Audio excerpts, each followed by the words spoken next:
Why don't we get going? Thank you for coming out. For those of you who, when we set up this room, we had, last workshop we had, it was just filled, so we took this room instead of the smaller room, and this one we didn't get as good a turnout. So if you guys don't want to sit in the middle, fine, you guys can grab chairs and sit around the edges. I suspect as more people come, that'll be the case. So thanks for coming to the Planning Grants Tips for Strategy Development. I'm Greg Chu on the staff here at SACOG. We also have a phone audience that is participating in this as well. We're trying to, at the Planners Committee, which is just an informal meeting for all the planners in the region, we try to get together once a month or once every other month or so, exchange information about what's going on with planning. One of the things that we're trying to do in 2014 is to do educational workshops, particularly those that can get AECOM credits. So they're open to anybody, and that's what today's is. The reason for the planning grants tips workshop is there's a bunch of grants that are due early this year, I mean the first quarter of this year. Caltrans has some planning grants out. The Strategic Growth Council has some, and there's a bunch of others that I've heard about, just depending on what the specialty is. And this is a service that our local government said that they would like to have, is just to hear from successful grant writers what it takes to put this together. So why don't we just do a quick around the room and just introduce ourselves. Start over here with Michael. Okay. So let me introduce our speakers today. To my immediate left is Todd Leon. He's with the Capital Area Development Authority, which is also known as CADA. He's the R Street Development Manager since 2005. He has led the effort to transform R Street, in one of the oldest industrial corridors in the western United States, into a transit-oriented mixed-use development neighborhood. Previously, Todd worked for the City of Sacramento's Long-Range Planning Division, where he's primarily responsible for developing and implementing the city's transit-oriented development goals and policies. Before moving to Sacramento in 2001, he worked in Salt Lake City for the Quality Growth nonprofit organization Envision Utah. Todd's a graduate of the University of Utah, where he received degrees in urban planning and environmental studies. Aaron Laurel from the city of West Sac, he's on the far end, has worked in local government for 12 years, including the last 9 with the city of West Sacramento. In that time, he's accumulated a wide range of experience related to economic development, real estate, infrastructure development, brownfields, affordable housing, and grant writing. Aaron manages the city's economic development division, which also includes the Port Authority of West Sacramento. A major focus of his work is on reshaping the city's ability to invest in infrastructure in the post-development environment. Aaron received his bachelor's degree from UC Berkeley and a master's of planning from San Jose State University. And Matthew Gerken is a senior planner and environmental analyst with AECOM Sacramento office. He has worked throughout Sacramento leading general plans, specific plans, reinvestment strategies, corridor plans, code updates and design guidelines, climate action plans, CEQA and NEPA compliance, and related work. In addition to his technical work, Matthew greatly enjoys helping clients find funding for their priority projects, design, construction projects. Before coming to AECOM, he worked for the North Carolina Department of Environment and Natural Resources. He has a master's degree in urban and regional planning from University of North Carolina at Chapel Hill, and a bachelor's degree in urban geography from the University of Iowa. So then finally, I don't have a written bio for my coworker, Tina Glover. I can say that she's our data analyst here at SACOG. She's great on anything to do with demographics, census. Is there anything else you want to add in here? I don't even know what your background is. So I run the info center here. We're a census regional state data center, so got a lot of census expertise. We host many census workshops, those types of things. I have a bachelor's and a master's from Sac State, bachelor's in geography and social science, and master's in public policy administration. And I've been here since 2005. Before that, I was at the Community Services Planning Council, and then before that, I was at ESRI as a GIS database analyst. So I have lots of experience with data. and I'm here to help. Okay. Great. So we're going to ask the panel 3 questions, and the first one does not require the PowerPoints. So those of you listening in, we'll let you know when the PowerPoints will come on. So the first question that we'll start with is, how do you decide whether to apply for a grant, and how do you develop your strategy on how the grant should be presented? So we're going to have, we'll start with Todd, and then we'll go to Matthew, and then Aaron. So take it away, Todd. So if you're not familiar with what CADA is, we're a joint powers agency between the city and the state of California. Our job is to implement the residential and mixed-use components of what's known as the capital area plan. So we look at our purview is streetscape, housing projects. We run a large gamut of just types of grants and funding that we really try to find, whether it's housing or right-of-way or parks even. We look for all types of grants. For us and our priorities, we have a strategic plan that we follow, so having a strong vision to start is always, I think, the most important thing before you even get to the project-specific things. Having a strong vision for what you're trying to accomplish, and then within that vision, having individual projects that you're trying to knock out. So in that regard, I'll use our street as the example, because that's where I work with primarily at my position at CADA. For our street, there's been a ton of planning done on our street, starting back in the early or late 80s to the mid-1990s. Not much happened on that corridor for a number of years after the master plan was created in 1996. And there was even more planning that went on and on. So our street was really planned to death by the mid-2000s. And CADA stepped up to the plate and said we need to start implementing things. And so we created what we call the Our Street Implementation Plan.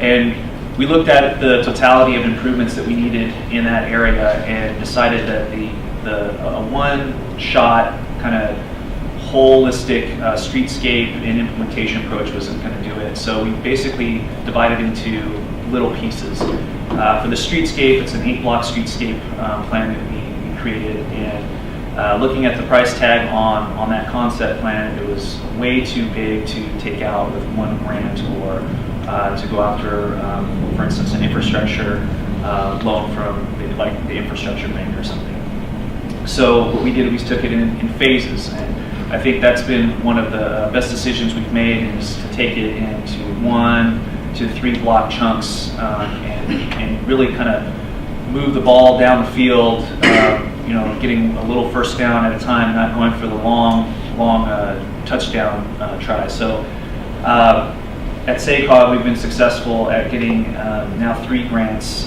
for implementation. One of them was a planning grant.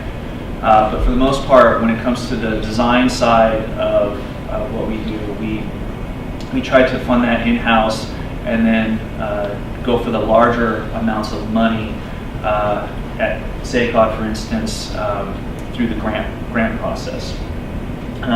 So a couple of things I would recommend when you do get to the grant part of it is at SACOG with their grant program, they're pretty good at setting out the parameters and the types of things that they want to see. So reading those parameters front to back, probably more than a dozen times, is probably the most important thing.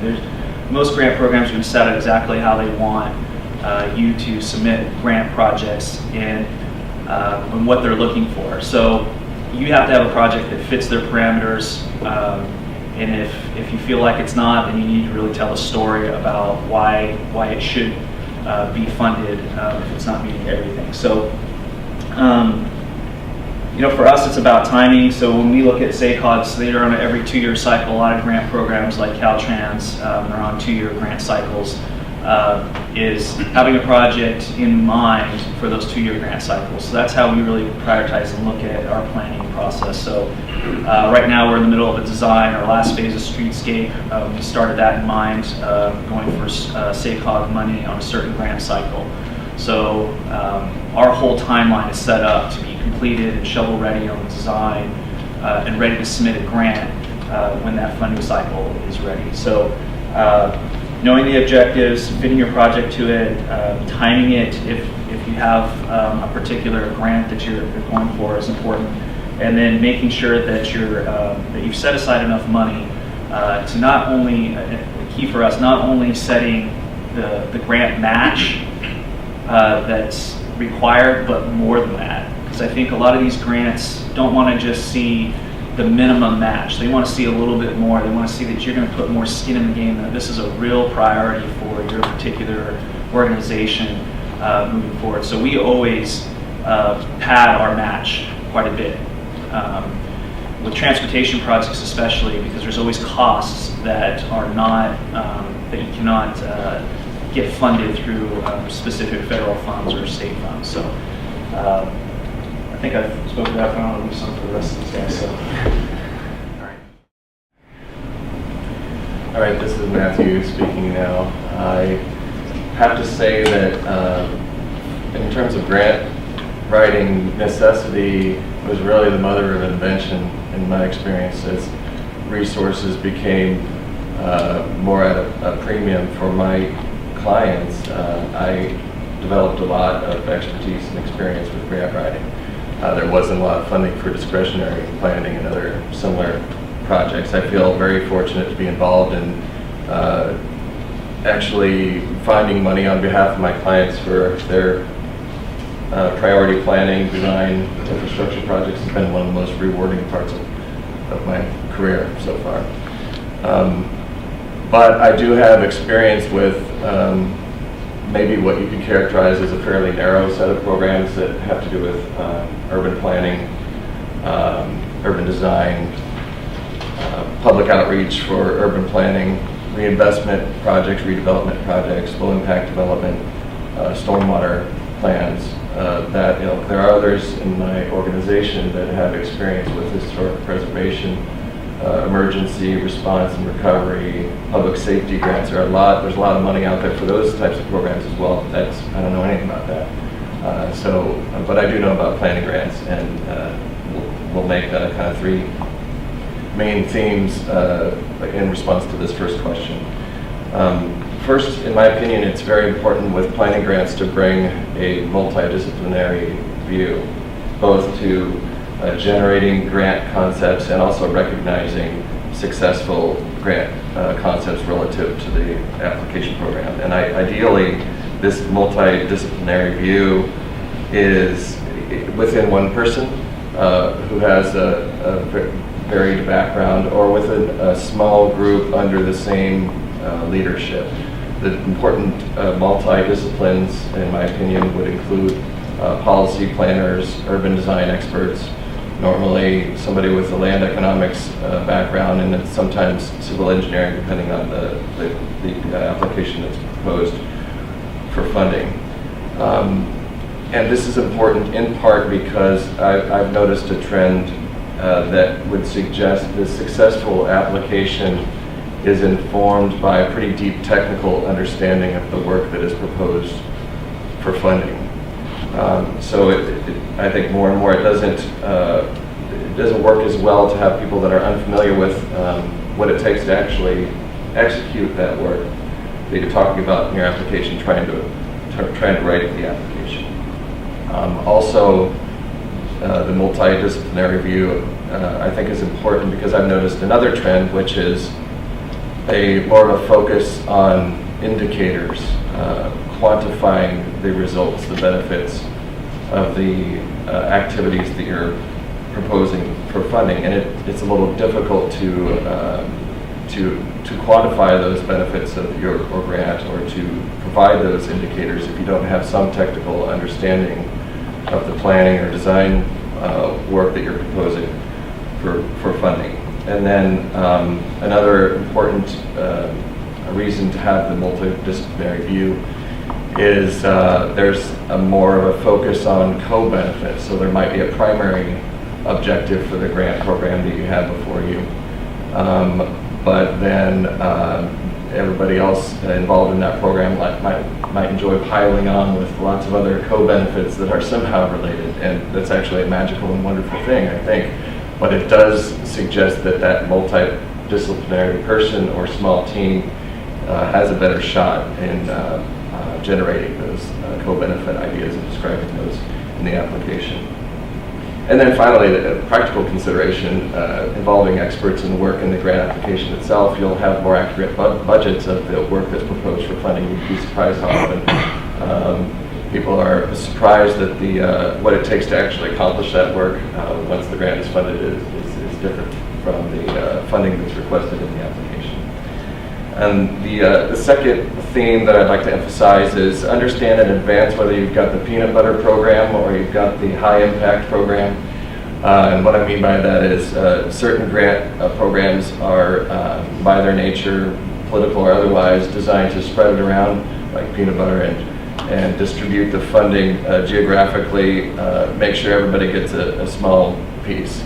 I think increasingly, probably people in the room know more about this than I do, but increasingly private foundations, one philosophy is to move away from that style into high impact, or I don't know what the right vocabulary is, but higher impact grant award strategy, where you're looking to make the biggest change or fund the program that is viewed as the most transferable, and thereby spreading those ideas around makes the biggest change. So one example, and actually this was debated among the Strategic Growth Council fairly explicitly when they were composing their planning grant program. They talked exactly about whether this should be a peanut butter approach or whether it should be a higher impact approach, and then that discussion was used to inform the criteria, the award criteria. So that's a program that, in my experience, is less about spreading the money around geographically and a lot more about the quality of the grant application itself, and trying to be very objective and even quantitative about assessing the quality of the grant applications for that particular program. So knowing whether you've got a peanut butter approach or a high impact grant program for you will definitely help you to generate that successful grant idea and recognize them if you already have them available. Last point I'd like to make is, I should have started with this one. This one's kind of a buzzkill point. It's a bad point to end on maybe, but I think it's almost as important to be able to recognize a mismatch as it is to recognize a match. And it's sometimes tough news to deliver. The client comes to me with an idea, does this fit, does this look good?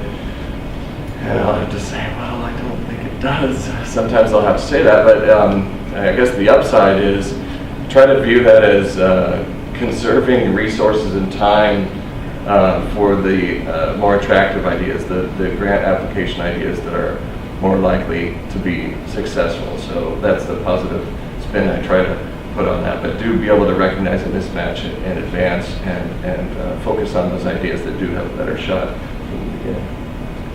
Okay, thank you. So that was Matthew Gerken from AECOM on the phone.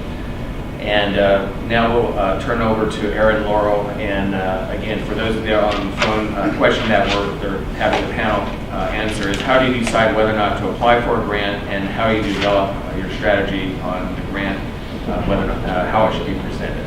So Aaron Laurel. Good morning, everyone. I'll try to avoid duplicating the other comments, but what I'm going to mainly be, the theme of my comments are really around capacity building. How do you set up a system within your organization to be able to compete well for grants and make your projects and your programs competitive.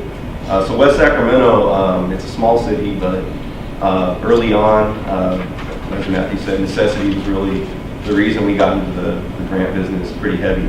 And from an early stage, the city had infrastructure funding needs to address challenges to growth, not enough local resources to do it on its own. So we turned to grants, and really from day one, from the late 80s when the city was incorporated, started building the infrastructure within the city to make it competitive for grants, to be able to process a high volume of applications, and also, most importantly, deliver on those projects. So since then, over the last 20 years, we've generated about $150 million in federal, state, and SACOG grants for all kinds of projects. We're not just talking about infrastructure, but everything from public safety to parks to planning. but mostly the big ones have been infrastructure projects. So I'd emphasize really the starting point for seeking grants is not, just waiting for the first grant opportunity to come along and just trying to fit a project to apply for. It really goes back to that initial capacity building, and building capacity and the structure within the organization to be able to most effectively respond to opportunities when they come up.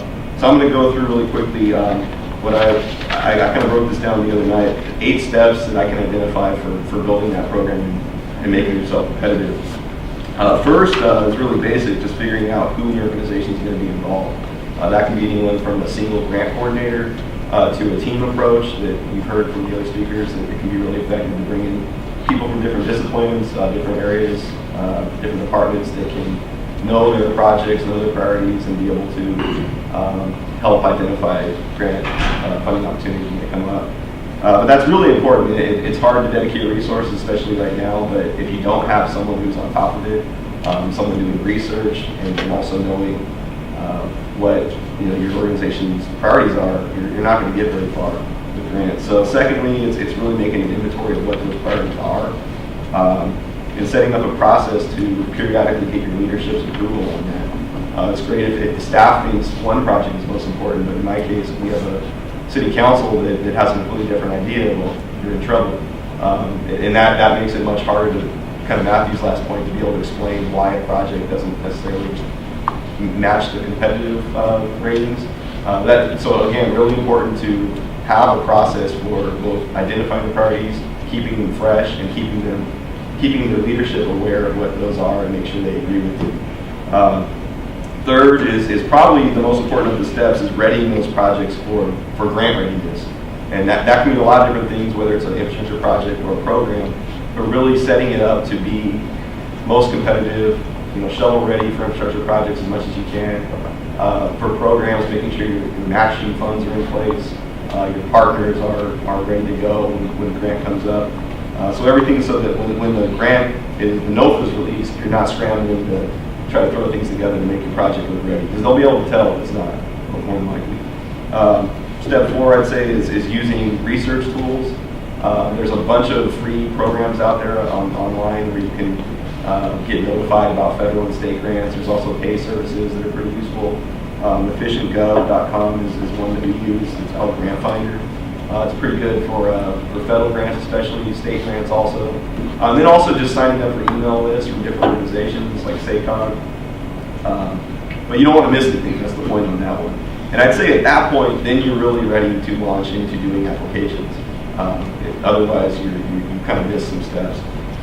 So attending the grant guideline workshops, the NOFA workshops, is something that I think a lot of people miss out on opportunities to improve grant programs, or better yet, change the guidelines to make you more competitive.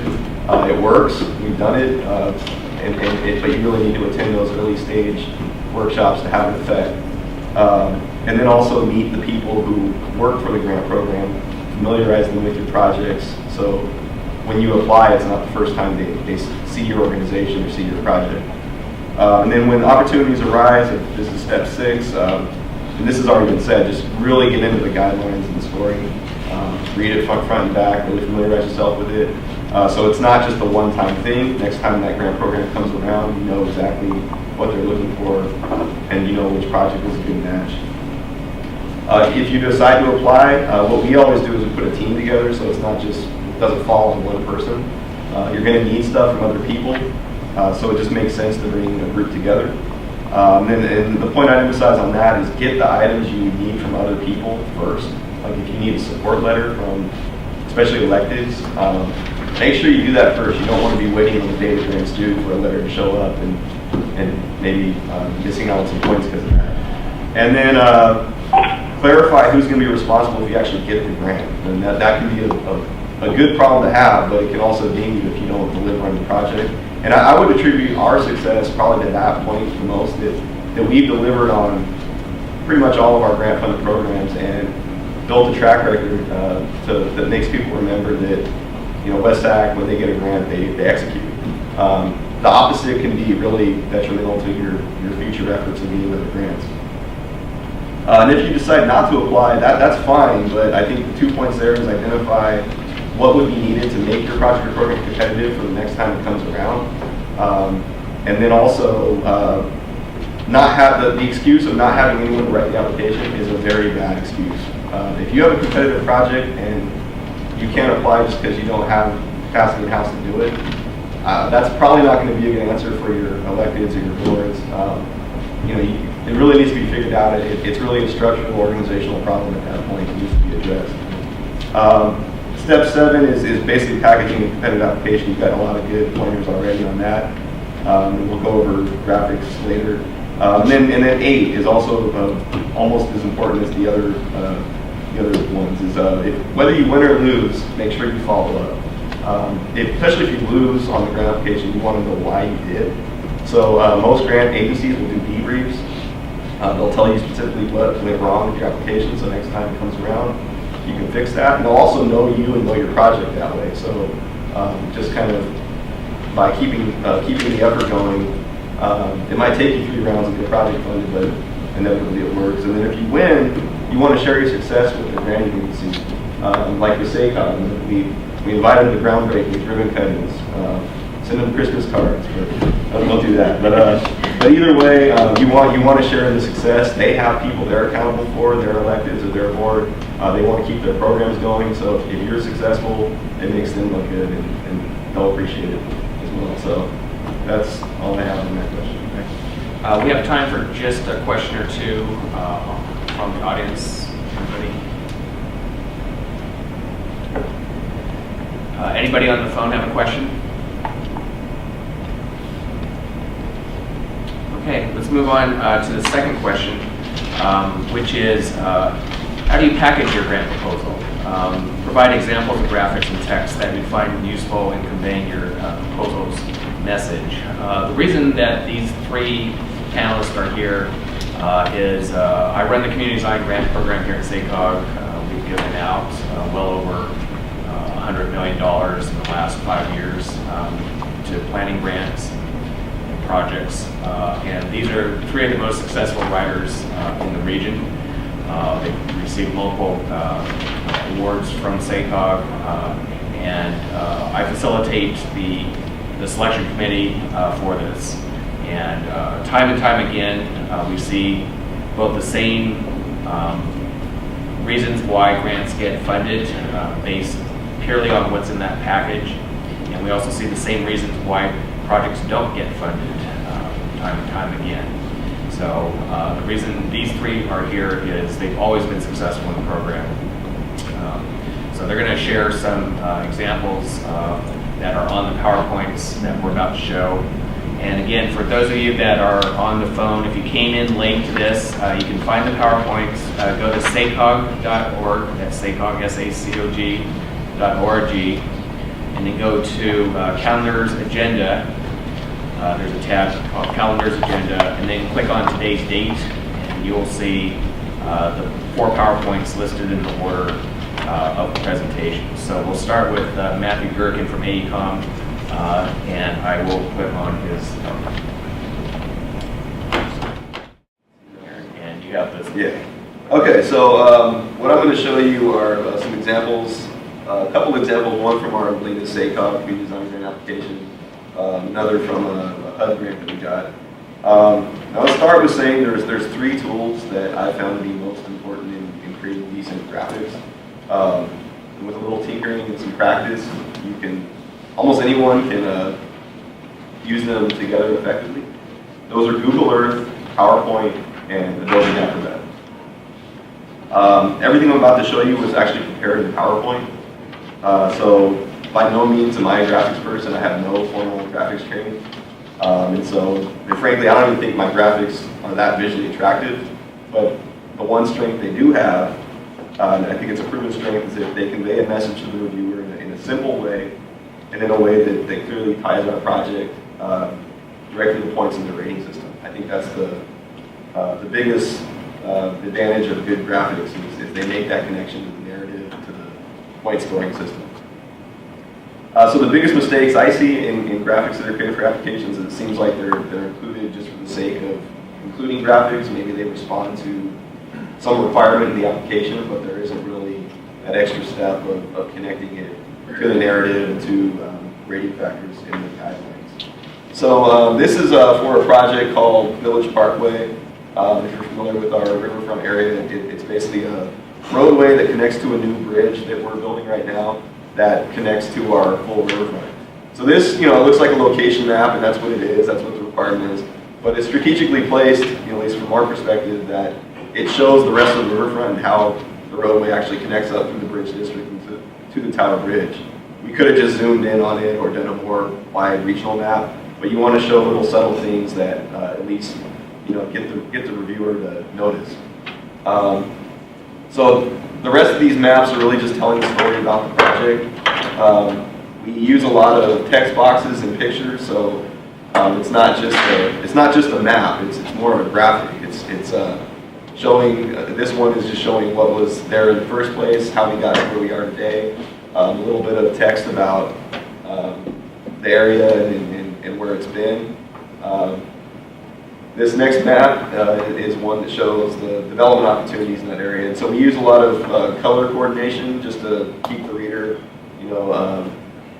focused on different parts of the map. So it looks a little busy, but if you notice that the colors and the text boxes match up with the ones on the map, it should be pretty intuitive for the reader.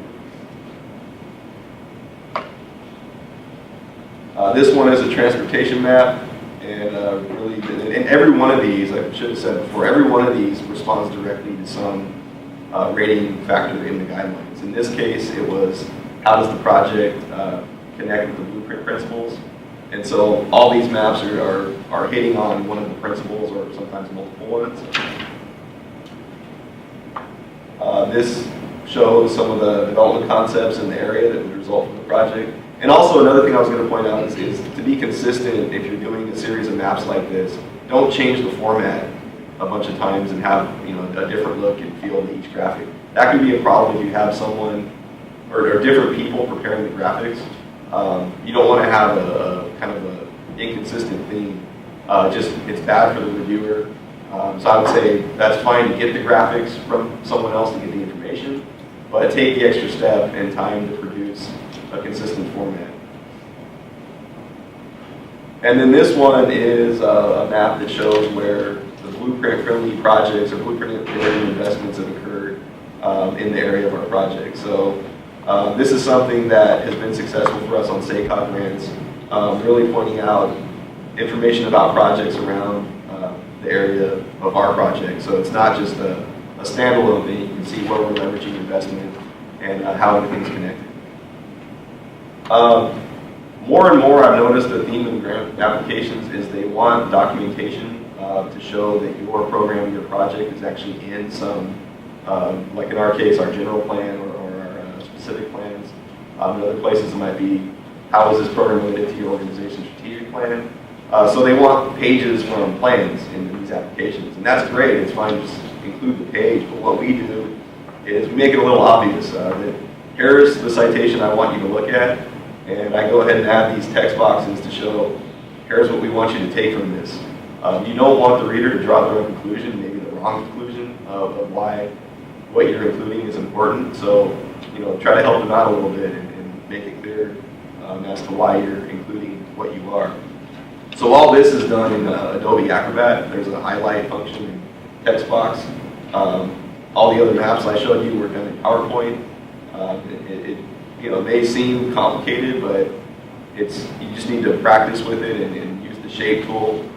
Take a class on PowerPoint if you need to, but it can be a really effective tool for a novice graphics person like myself. So these are a couple other maps that we did for a HUD grant that we received.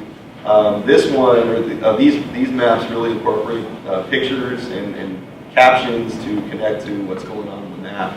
There's a couple other examples here.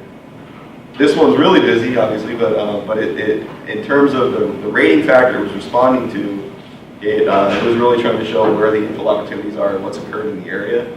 So it's one thing just to show a map with a bunch of words on the boxes on the map, but it's another to actually show the pictures and organize it in a way that again is intuitive for the reviewer. Photos, a lot of planning grants, they want to see existing conditions, photos. And don't just show photos that are standalone, put captions on them. You really want the pictures to tell a story. I think in this one we were trying to show that the area we were applying for had a pretty good occurrence of light, and I think we nailed it on this one. The end of the sidewalk, we were trying to show that there was a lack of pedestrian infrastructure, so that sign was really good. So just use photos. It's kind of common sense, but use photos to really tell your story, and again, reference back to the narrative, and really meet the rating factors that you're trying to reference. Okay, thank you. So why don't we go back to Matthew's presentation, and it's been reset on the internet, so those of you on the phone, it should work. We checked it, make sure. So, Matthew. Sorry, I need to do that. Sleep at the middle here. Well, thanks, Aaron. That was good information. But it also makes me feel a little bad about what I'm about to present. It's maybe the graphics aren't quite as sharp as the ones that you've just prepared. But you've been just as effective, so getting money, so. But we'll see. So I took a slightly different approach to answering this question. I'll hit on 4 themes that you see on the slide here. Persuasive speech, demystifying your application, expressing results orientation in the application, and leveraging. I do stutter from time to time, but I'm not stuttering right there. I'll explain what that means in a minute. But I've tried to think of strategies for incorporating graphics. Basically, you usually have a finite amount of room in your application, so I'm thinking of the graphic portion of the packaging of the application as a way to convey more information and convey information more effectively. So the first theme, persuasive speech, there's this, if you want to convince people to do something, if you're in the business of persuasive speaking, there's a philosophy called Monroe's motivational sequence, which is a 5-stage approach to persuasive speaking that can be used to direct your approach for incorporating graphics into a brand application or packaging the overall application. On each of these points, attracting attention, showing that there's a need for a solution, showing that you have a workable solution, conveying the practical benefits of your solution, and then moving your audience to act. So I'm going to try to provide examples of graphic approaches to that. So attracting attention. This exhibit shows the community of Live Oak, its relationship to the Sutter Buttes, and how we've oriented the New Growth Street Network to provide long views of the Sutter Buttes. I don't know why, if we did this, because I'm from Iowa, and I think bumps and mountains are really novel and awesome. But the community seemed to agree, and I think this graphic is a good example of attracting attention. So you can also think of attracting attention in terms of pointing out a problem. So ag drainage ditches in new growth areas get fenced off and represent a community barrier. You're attracting attention to the problem. These ag ditches occur everywhere outside this community that has new growth areas.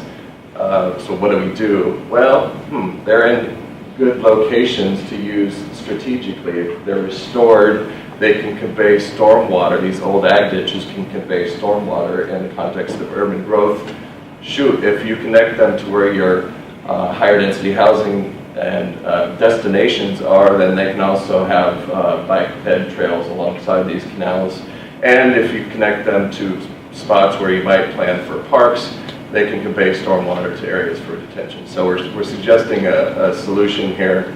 We're conveying benefits to this exhibit where we're showing how this approach could provide an immediate tree canopy also in your new growth area, and then conveying the practical benefits by showing some examples of how this approach to treatment of old ag drainage ditches could provide aesthetic and public health benefits in the application. That's one example. The second thing that I wanted to hit on was demystifying your application. I think it's important to understand that your review panel will likely involve people with different backgrounds, and in this realm with planning grants, that could involve folks that are policy planners, physical planners, urban designers, engineers, and people with other backgrounds. And you might have a fairly complex application idea to express. Well, graphics can be a great way to demystify the application contents, and through graphics you can convey complex technical concepts in a way that's understandable to a broad range of people with different backgrounds. For example, what in the heck is an activity center? What's a neighborhood center? You can use a lot of words to describe that, or you can present that concept in a graphic. What do you mean by reinvesting in mixed-use corridors? Well, you could mean something like this. On the left is the existing corridor. The middle is some interim step where you can see some buildings are added along with streetscape improvements, and then the image on the right is maybe the fully completed mixed-use corridor. I think conveyed a lot more effectively through graphics than it would be with words. Or in the example of, let's say you have a trail project that's proposed for funding. Well, why is that trail important to your community? So you might throw together a graphic like this one that looks at groups of land uses, locations of destinations, and shows visually that this trail proposed for funding is in the very center of those destinations and connects homes to those destinations. Again, it's easier to show it through graphics, I think, than it is with words. The third theme that I'd like to talk about is results orientation.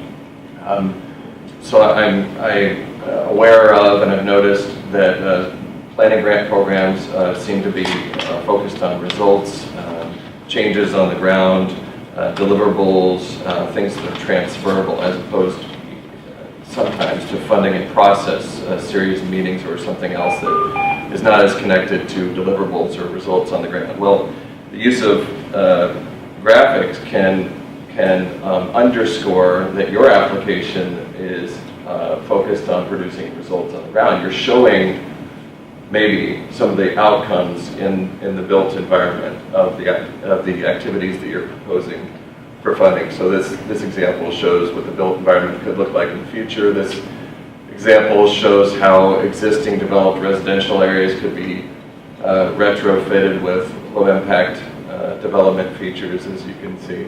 Just a couple examples of that theme. And then finally, the stuttering one, leveraging. Leveraging is important, obviously, and that just means that granting entities are going to find favorable your application if it demonstrates that we're not just doing this activity that we're proposing for you to fund. Hey, we've funded on our own these three very related things, and you can make a great impact by funding this piece because it's adding to this work that's already been done. That's leveraging, but I think it's also interesting to think about leveraging. So one of those leverage projects might be your general plan, like Aaron mentioned. The general plan, specific plans are good raw material here for leveraging, but you could also think about using, if you're in the midst of a comprehensive plan process or you're about to, think about the opportunities in that plan. What are the outcomes? What things might need to be funded that are described in your general plan? And use the resources, the expertise that you've got devoted to doing that general plan to also sketch out graphically some ideas for those activities that might be ripe for funding later through grant applications. So that's what I do on almost every general plan that I lead, is look for those strategic priorities that would be the subject of later grant funding and map out where they are located. Create vignettes that describe what those things might look like in the future. So here's one example of that concept, using a comprehensive planning process to support later grant activities. This slide shows a county-wide transect that later ended up being used to support an application to support a development code update that partly uses the transect or form-based approaches in that application. Here's another example. This is intended to show what a neighborhood center might look like. So proposing a grant application that encourages, facilitates the development of neighborhood centers and using the general plan to sketch out what they might look like in the future in that community. Why don't we move on to Todd Leon from CADA. And for those of you on the phone audience, and we're talking about how do you, what examples do you put in your package for your grant application? I'll try not to double up on what was said. That was some really good stuff. So I think I learned a lot from those two presentations. So I am gonna repeat some of the things that were said and hopefully expand on some others. This first slide that you see here is obviously examples and photos, and to reiterate, one of the themes when I write a grant, whether it's a planning grant or an implementation type grant, construction grant, photos are hugely important. And one of the things we've learned in working in our area is have a gallery of photos ready to go. Don't go out and just take photos right before, because you don't know what the weather's going to be like. You see these pictures were taken in the winter, which is great to show the street, although there's not a lot of trees on our street. But you know, sometimes the foliage gets in the way in the summer, and things change over time. So you want to make sure you're always consistently taking photos. If you have an area that's specific that you're writing a grant for, take lots of photos at different times of the year, different lighting schemes, and so on and so forth. And then again, reference and have captions next to your photos to tell the story. That was a great comment. You know, you're really trying to tell a story here in a simple, straightforward way that people get it. Having been a reviewer of grants as well, sitting on panels, you might get 60 or 30 or 20 grants that you have to read through. Reviewers, they're going to spend time reading your grant, but they're also going to skim through it quite a bit. So the more simple your grant application is, the better, and especially in referencing your graphics. You know, you have to make it stand out, because you know, if there's a lot of grants that are being submitted for this particular grant program, and you got to do something that's simplistic and get your point across. This graphic here is getting to really one specific objective and one point. This was for a SACOG community design grant for our streets phase 2 project. We're trying to show connections here and also phasing, and trying to show that the impact that a particular improvement, this particular project is going to have on pedestrian connections, on its connection to the light rail station, and in between two particular, a neighborhood and a shopping center. So that was the sole objective of this particular graphic, but it was also the most important point we wanted to make in our grant application, is that this connection between a neighborhood and a shopping center and a light rail station and a shopping center was paramount to this area, and we wanted to really emphasize that. This graphic follows it right up in showing what the impact is. This is a little bit different, obviously, approach than some of the previous speakers had, and what they've shown. What we're trying to show is the stuff that's happened in the past that we've done in the neighborhood, the impact that this particular project is going to have on the present day, and then what's coming into the future and what we're anticipating. So it's not just about today, it's about tomorrow. We try to, again, use color schemes similarly, and also show how, in our phasing approach to this particular corridor, is leveraging all of these things that are going on in the neighborhood. It is busy, but it also, that busyness in some sense shows activity. It shows there's a lot going on. And so I think if you didn't read the detail of this map, the one thing you're going to walk away from it is that there's stuff going on. There's a lot of stuff going on in the last 5 to 10 years and into the future. pretty pictures, renderings are a great way to show what the vision is for an area. If you're going for construction dollars or implementation dollars, this is, I think, paramount to have renderings like this. It may not be the most accurate of what the finished product is going to be, but you're trying to show what the essence is of what you're trying to accomplish. So one of the things I would say, if you're going for planning dollars and you don't have these pretty graphics, make sure you pad that grant amount that you're going for to make sure that it includes in the scope that you're going to get stuff like this. So when you go for the implementation dollars, or you want to sell it to council members or whoever to fund these type of projects or a specific project, you have this to show them to get their imagination flowing and understanding what the vision is of a particular area. This is another example of our Phase 2 project and kind of the idea that we're trying to accomplish with this plaza type field. And when you pick a consultant, make sure that they have the capability of doing this and see examples of what they've done in the past.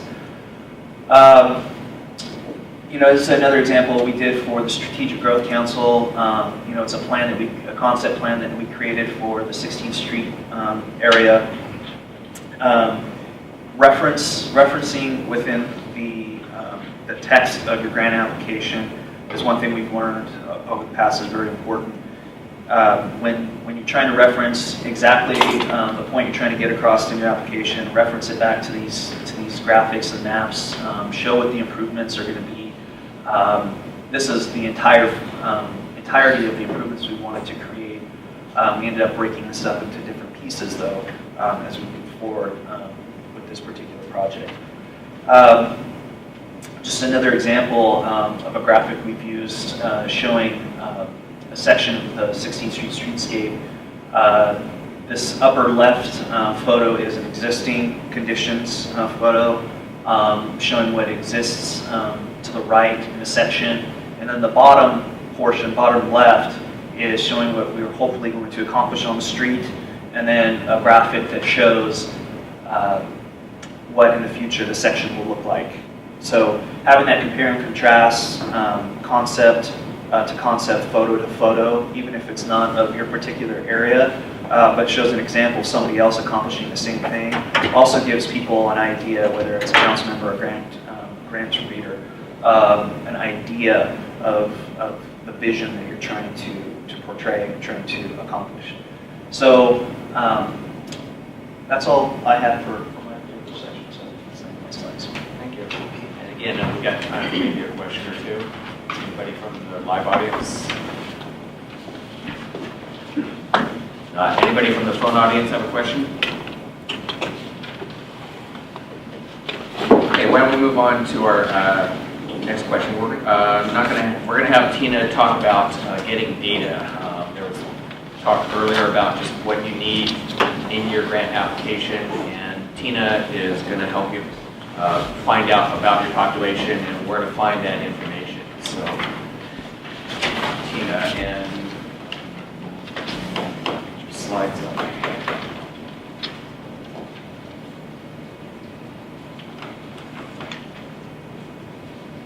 Okay, so a lot of the planning grants that have been covered so far don't have a lot of the data in them that I'm talking about, but my focus is more on population, housing, and employment, and specifically around putting together a data profile of your area. And that can be a very small area or a larger area, it just kind of depends. It's a little more complicated to get data like that because there aren't as many data sources available at a very small level. But this is just going to be a quick overview because I could take any one of these and talk for hours on it. So hopefully everyone will find the PowerPoint helpful, and we'll just go from there.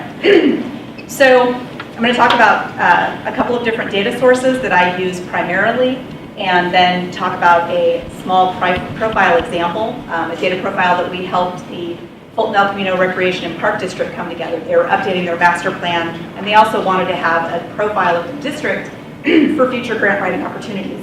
Excuse me. And then I'll also talk about some upcoming census workshops that we have in the pipeline. So, let's see, yeah, time is kind of the essence. So, First, we have census data. Now, census data is my primary go-to source for data because it's sort of all-encompassing.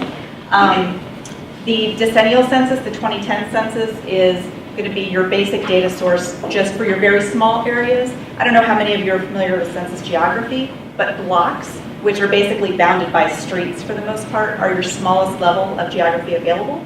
But those have limited characteristics.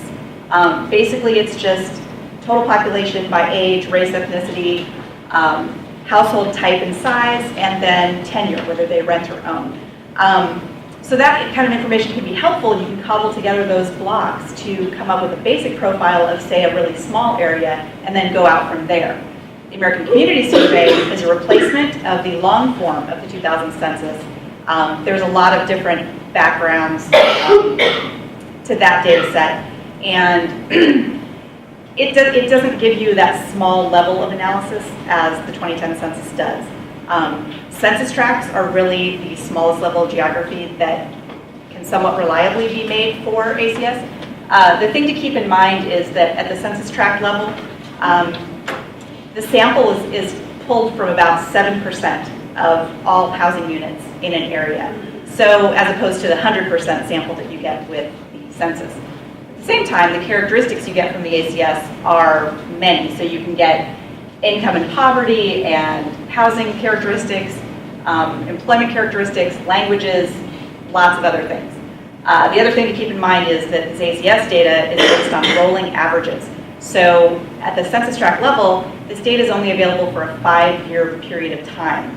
So it's much more helpful to use this information in a percentage form rather than trying to identify the exact number of a subpopulation especially. But that can kind of come into things later. Then there are tons of other census resources available. There are many other surveys that they do. It just really depends on your area of interest. So, other sources. Department of Finance's Demographic Research Unit, they have a number of data sets available that aren't available at the small level, but if you're looking for contextual examples, then they're really good for total housing units, total population, their estimates. They update these actually twice a year, and that can help with some of the information you're looking for. They also do population projections. Their population projections are only available at the county level, and they don't necessarily line up with projections, say, from SACOG or from some other MPOs, but they are something that's more consistent. They're released every couple of years, and they're based on different assumptions. Okay, so EDD. So they have a labor market information division that essentially has your labor market data. So you're talking about employment, labor force, unemployment rates. You're kind of limited in the kind of information that you can get, but it can be helpful, especially if you're trying to identify an area that has high unemployment. They do have data available at the city or the CDP level, which is a census designated place. For those of you that aren't familiar, it's essentially a CDP can be an incorporated city, or it can be some other geographic area that has a common identifier. I have a real quick example in here. You probably can't see it much, but this is a table that is for the Arden Arcade CDP that's used in the later example of the Park District, the Fulton El Camino Park District that I had talked about. And basically, if you look on the far right, it can show you the unemployment rate for that area, which went from 4.2% in 2000 to 10.5% in 2012, which is kind of huge. So then, I know I'm covering these things pretty quickly, but like I said, if anybody has any questions, there's always follow-up that we can do. The next data source that I want to talk about is the LEHD.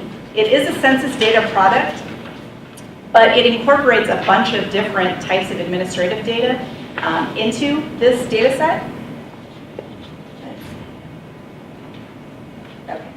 So the thing to remember about the LEHD is that you can actually get small area information on employed populations and where jobs are located and where people live. So it connects the dots between a lot of different things. So you can see where employees live and then where they work in sort of a number and percentage frame of mind. They have an on-the-map application, which actually allows you to select your own geographic area, and then there are a number of different features that you can get reports for about those different things.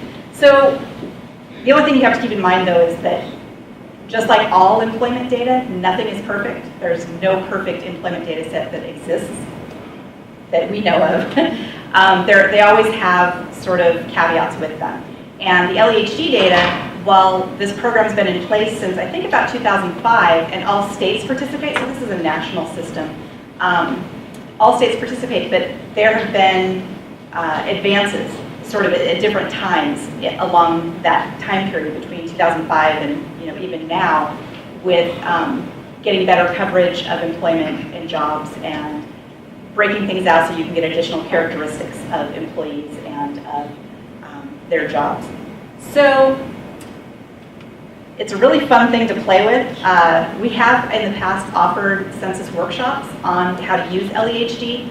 They're usually 3-hour things. If anyone's interested, you can always email me and we can set one up. That's not one of the proposed ones coming up next month, but I'll get to that. Okay, then the SACOG Info Center. So this is kind of my baby. I don't know, a lot of people aren't really familiar with what we do. We are a census regional state data center, which means that we can answer questions and help fill data requests for census data. But we also offer referrals and advice on, as well as data collection to a limited extent, for a lot of different data sources. It's not just census. So if you have any questions or need anything answered, we have a lot of information on what are the best data sources, what are the caveats, those kinds of things. Let's see. The most exciting thing really is that we're working on a new website for the Info Center, and we're looking at a soft launch in the spring of this year, so probably in the next couple of months. But on that website, we'll have data profiles of each city and county in our region, guidance on the pros and cons of a variety of data sets, and a really exciting thing, we've got a data viewer that everything's kind of in beta format, but basically it'll allow you to select your own geographies and to get a report of different characteristics for that geography. We have some census data, again, available at the census tract level, and then we have some projection level data that basically you can select your own area. You have to hit a certain threshold before you can get a report of that area, but it's based on our latest MTP SCS data, and that uses a 2008 base year with a 2020 and a 2035 projection. The thing to keep in mind with this information is that essentially the 2008 data was created in 2009 before there were some assumptions built in about the housing decline and the employment decline, but it really didn't capture the extent of the housing and employment decline. So some of those 2020 and 2035 projections might not be as close as you would think. We're currently working on our next projections data set, which will be using a 2012 base year, and it'll have a 2036 end year. We don't have interim years identified yet, but those will be coming probably, I'm going to say 2015. So those are kind of in the pipeline. Another thing to keep in mind with the data center, if you have a small area request, we do have an employment inventory that's point level. It's proprietary, so we can't share the point level data, but we can aggregate it up to smaller areas and let you know what we have in our database to identify those areas. We also have a housing inventory. We update our building permits every year, so we have new housing come in and demolitions that go out. So these are things that we can help with, like I said, at that small area. So to get into the example, so essentially these are the 7 census tracts that make up the Fulton El Camino Recreation and Park District. It actually ends at 80 here along the western side, but we can't break things down very well with census tracts, so this is essentially the area that we were looking at. And this is just a list of some of the variables that we looked at from each data source that we used. And like I said, it's going into their master plan update, which I think they're coming to the end of that now. And most of this work was done last year, sort of summer and fall. Okay, so decennial census variables. So these are your 2010 census. Like I said, their boundaries they break off at the freeway there, but we can't get that for ACS variables, but for decennial census we can. So this just shows the 1990, 2000, and 2010 population counts from those areas. Okay, these are the ACS variables, and we kept things at the census tract level with a district total and then a Sacramento County level for context to show a comparison. But we kept it at the census tract level so that in the future, if they're looking for grant dollars and they really want to hone in on one particular area of their district, they can do that. They have that ability. So this table just looks at total households by income range, median household income, and poverty rate, which when you compare to the county as a whole, you can see that this is a relatively poor area. Okay, and then projected population, these are the SACOG variables that show our 2020 and 2035 forecast. So this area won't be growing tremendously, but it is expected to grow somewhat. Okay, and then this is the EDD sample that I had shown before. Arden Arcade, the CDP is actually about 4 times as big as the park district that I'm talking about, but because we don't have any other way to get unemployment rates at that really small level, we use this as sort of a reference indicator, and we would also pull down the Sacramento County totals so you could do a comparison and see where it is in context with the rest of the area. Okay, upcoming census workshops. So, like I said, any of these items I could talk on and on about. You guys would probably get really bored. But if you're interested in finding out more about specific census products, we have some upcoming free workshops that we'll be hosting here at SACOG in the boardroom. The first one is scheduled for Thursday, February 13th. That's a day-long workshop, and that's for Census Transportation Planning Products, or CTPP. A lot of people aren't familiar with this data set. It's a data set that's created by transportation planners for transportation planners. So the CTPP data, the 06 to 2010 ACS-based data, was just released, I think it was October 31st of last year. So this is a data set that you can get a lot of really good information on. It has small area information on workers, on residents, and on workflows. But it's kind of hard to get into and to use the website. So this day-long training will cover all of that.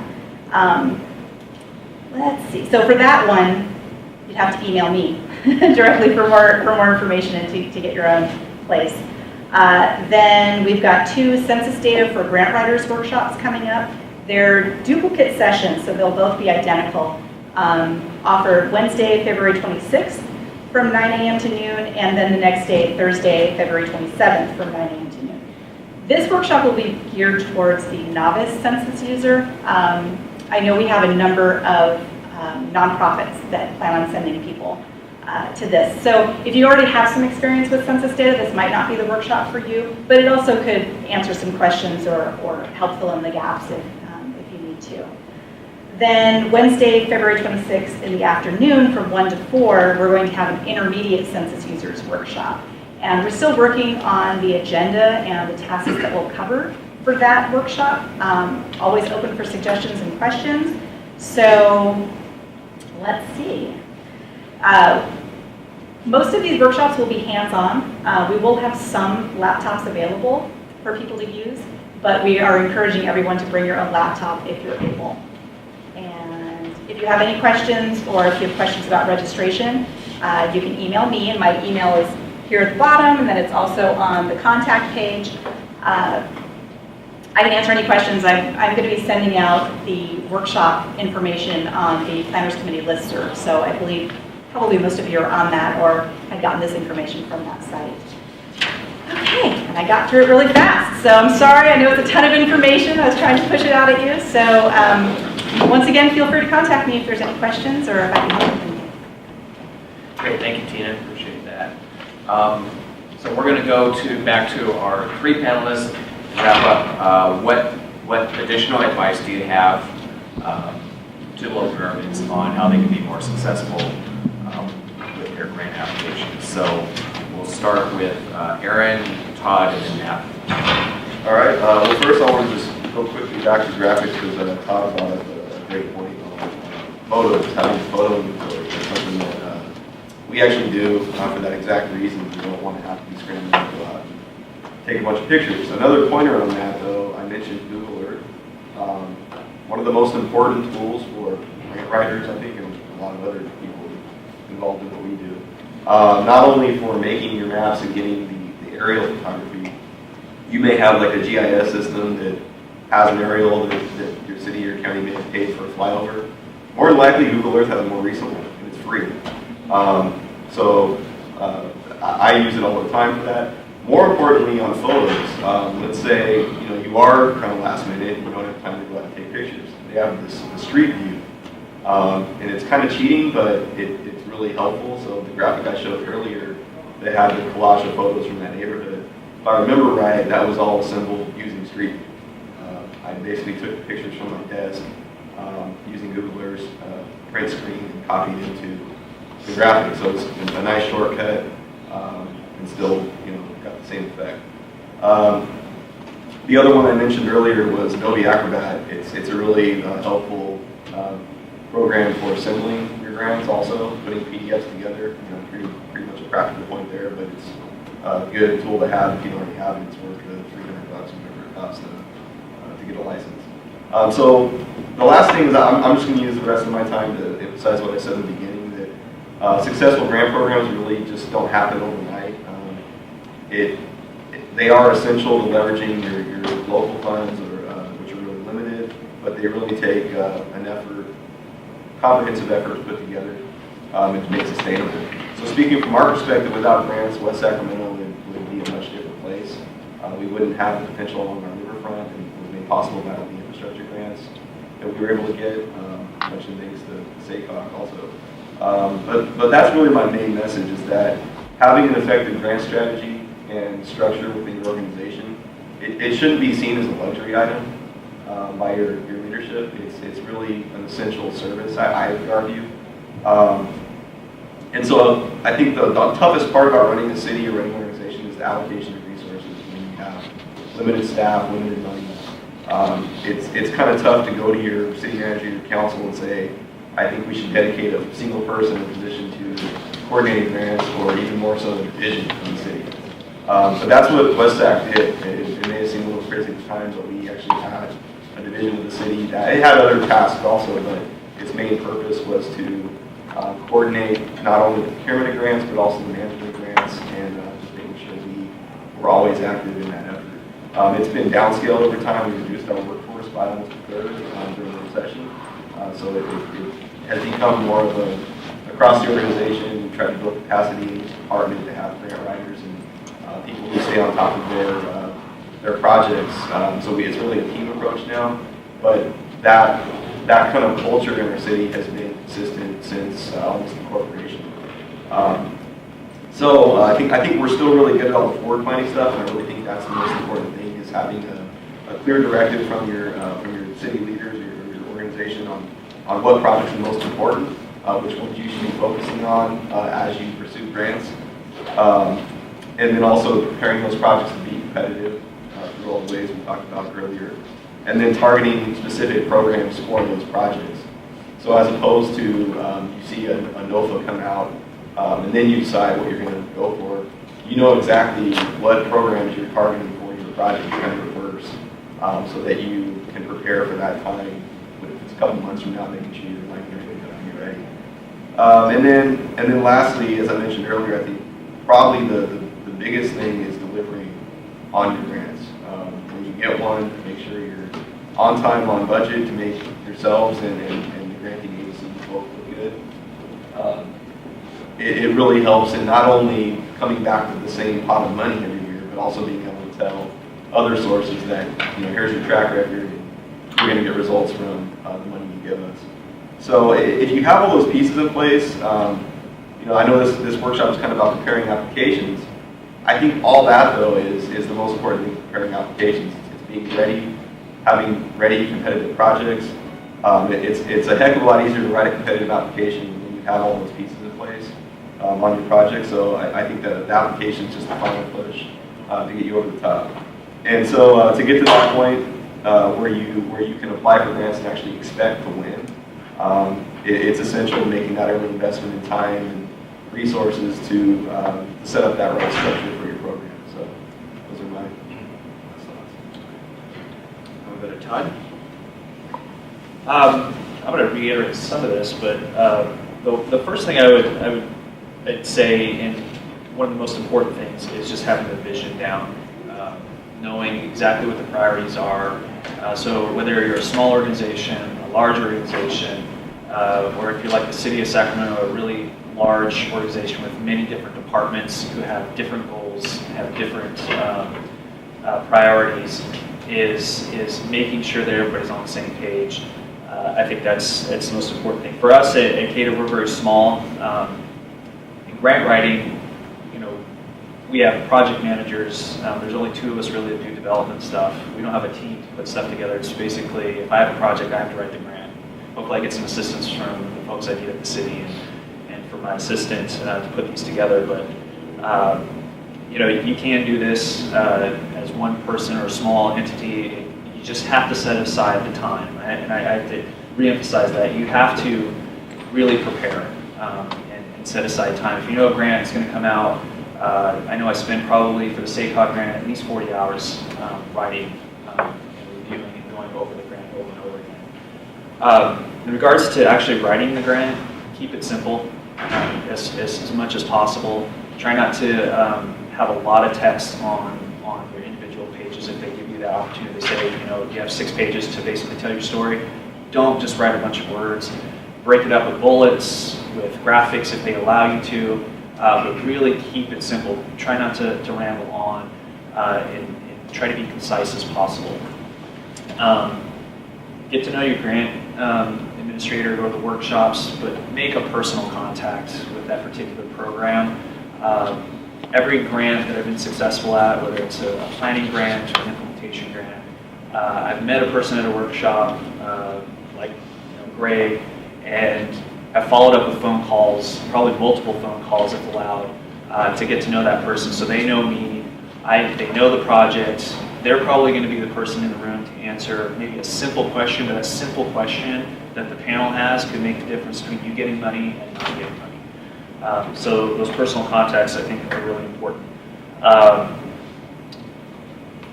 Anticipating the funding programs, that's, I think, an excellent point. You really have to be prepared at least a year or so in advance of any funding program that comes out. You have to know what your project's going to be. Anticipate any funding programs that are coming into place. I'll just leave with the kind of the theme that I have with writing grants is that fortune favors the prepared. So as much as you can be prepared ahead of time, I think that's kind of the theme between West Sac, or from your point, and I would just hammer that home. Be prepared. It's going to make when the grant comes out, it's going to make your job a lot easier in writing the grant, knowing exactly what you want to do, because you will not be successful if it's just thrown together, and it will be evident in your grant application. So, I'll just make one point. I think one opportunity is, and this is, I guess, for the perspective of a public agency, but partner with nonprofits that have an interest and whose mission statement is involved with your grant idea. If I was a better business person, I might say coordinate with consultants or with me, but whatever, that's okay. Anyway, the nonprofit community might be a really good source of showing leveraged funding, might be good with technical assistance or connecting to experts in that field, might have example grant applications to lend to you, might be able to offer education outreach as a part of the grant activities and in other ways, and they are great partners, very effective in the grant world. Well, why don't we give a hand to our panelists?